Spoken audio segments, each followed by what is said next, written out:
Here are 7 free skills that will make you millions. I don't care where you're starting off. If you can take these skills right now and start to hone them, start to grow them, they will make you a ton of money. Number 1 is enthusiasm. This is just an extension of optimism, of the energy that you bring when you step into a room and how you make people feel.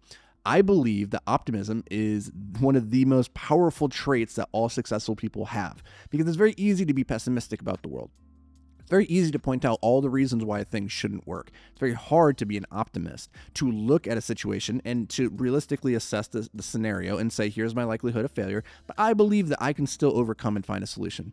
And people who are optimistic, they're fun to be around. They fill everybody around them with more energy and hope and possibility, whereas pessimists, they just drain the room out of the energy out of every single room. So be an optimist. Work on the skill of enthusiasm. Whatever it is that you're doing, attack it with enthusiasm. It will be contagious.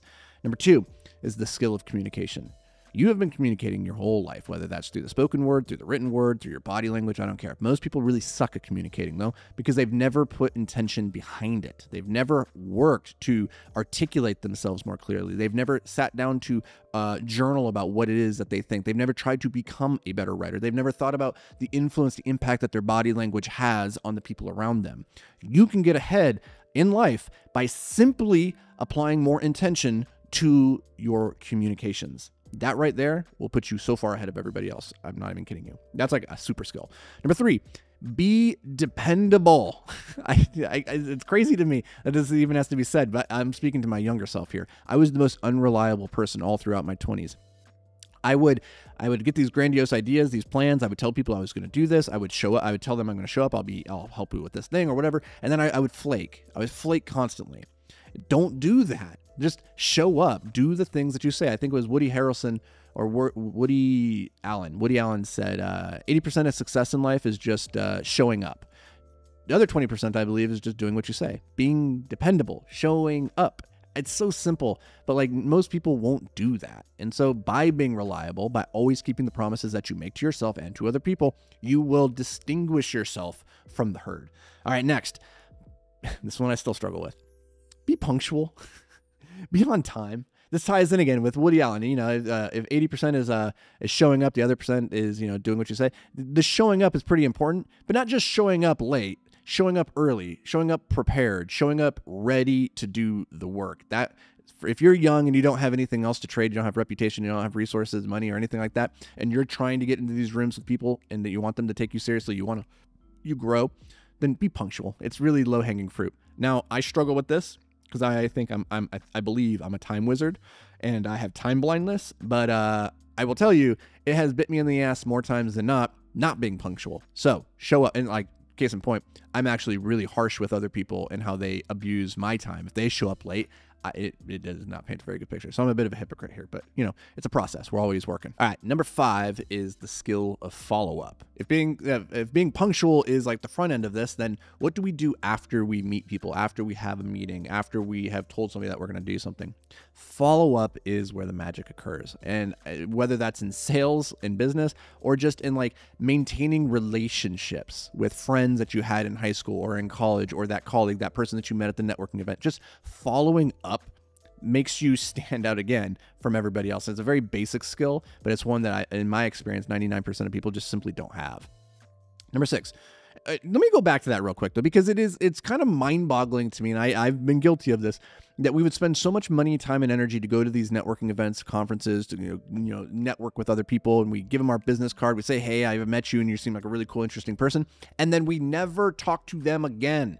It's like you spend all this time and energy going to this place to do the thing, and then you go home and you do nothing, and they do nothing, and nobody does anything. And it's like, you could just stand out and distinguish yourself by being the one who actually reaches out and being the person who follows up. Everybody else goes, wow, that guy's really got his shit together. Be that person. It's free.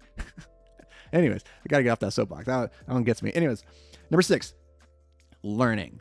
Learning is the meta skill that you can trade for any other skill. Think about that. Learning, the ability to learn, is the meta skill that once you know how to learn something, you can trade that skill for any other skill you want.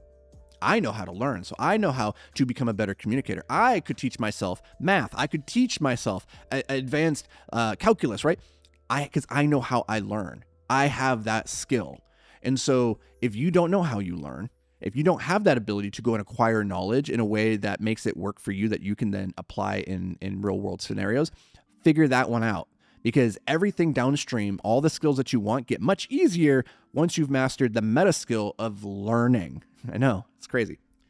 Last, not least, number 7, curiosity, I believe, is one of the best indicators of potential success. When I look at the people who are most successful in my businesses, the leaders, they are not necessarily the most intelligent. They're not necessarily the hardest working or even the most resourceful. They tend to be the most curious. They're the ones that get information and they wonder, why is that? And they dig deeper and they want to understand the system, the underlying machinery even better.